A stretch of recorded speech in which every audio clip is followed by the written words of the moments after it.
शुक्रिया माँ। आज कजरी सब घरों में उछल उछल कर जल्दी जल्दी चौका बर्तन और झाड़ू पोछा निपटा कर अगले दिन की छुट्टी ले रही थी।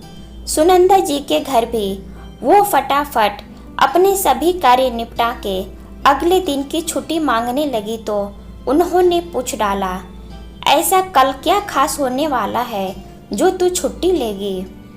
उसने खुशी से चहकते हुए बोला, वो कल मुझे बहुरिया के कॉलेज जाना है।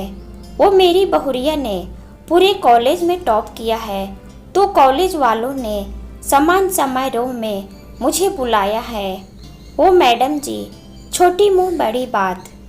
बेटे के जाने के बाद बहुरिया टूट सी गई थी, ना तो अपना ध्यान रख पा रही थी और ना ही मेरी पोती का।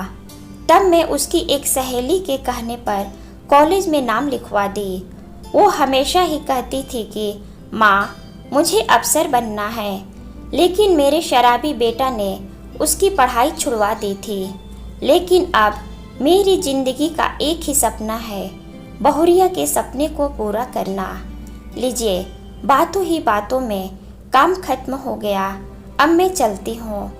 जाते हुए कजरी के दिए हुए जवाब सुनंदा जी के दिलो दिमाग पर हथौड़े की चोट के समान प्रहार कर रहे थे। कितनी गिड़गिड़ाई थी उनकी बहू ने उनके सामने।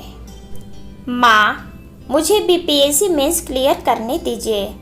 जब मेरे सपने पूरे हो जाएंगे तब आप जो कहोगी मैं वही करूँगी। लेकिन उन्होंने बेटा बहू की एक नहीं सुनी और उस पर घर गृहस्थी के कामों का अतिरिक्त बोझ भी दे डाले। बहू सास के फैसले को स्वीकार तो कर ली, लेकिन वह हमेशा उदास ही रहती थी, जैसे कहीं खोई हुई है। माँ जी, दोपहर के खाने में क्या बनेगा? जब बहू ने पूछा तो उनकी तंद्रा भंग हुई। बेटा, तू घर के काम धंधे छोड़ और जा, अपनी अधूरी पढ़ाई को पूरा कर, अपने सपनों में रंग भरो। अनायास ही उनके मुंह से निकल पड़ा। सुनंदा जी बहू से माफ़ी मांगते हुए बोले, आज कजरी ने मेरी आंखें खोल दी। जब वह दूसरे के घरों में काम करके अपनी विधवा बहू के सपने को पूरा कर सकती है तो मैं क्यों नहीं? नए जोश के साथ किचन में जाते हुए सुनंदा जी ने कहा। अगले दिन कजरी खुशी से झूमते हुए सुनंदा जी से बोली, मेरी बहुरिया ने मेरा सिर गर्व से ऊंचा कर दिया है। उसने समान समारोह में कहा, शुक्रिया माँ, इस पुरस्कार के पहले अधिकारी आप हो। आप ही की वजह से मैं पूरे कॉलेज में टॉप कर पाई। आपने कभी अपनी विधवा बहू को काम पर नहीं भेजा, हमेशा पढ़ने के लिए प्रेरित किया और मुझे ऊंची उड़ान भरने के लिए पंख दिए। आज जहां लोग अपनी सगी बेटियों को नहीं पढ़ाते, उनकी पढ़ाई के खर्चे को अतिरिक्त बोझ समझते हैं, आप वहीं पर अपनी विधवा बहू को पढ़ाकर नई मिसाल कायम की है। मैं आपकी ऋणी हूँ माँ। वैसे तो माँ बाप का कर्ज कभी पूरा नहीं किया जा सकता, लेकिन मैं पूरी कोशिश करूँगी कि आपके जीवन में कभी कोई दुख न आए, आप हमेशा खुश रहें।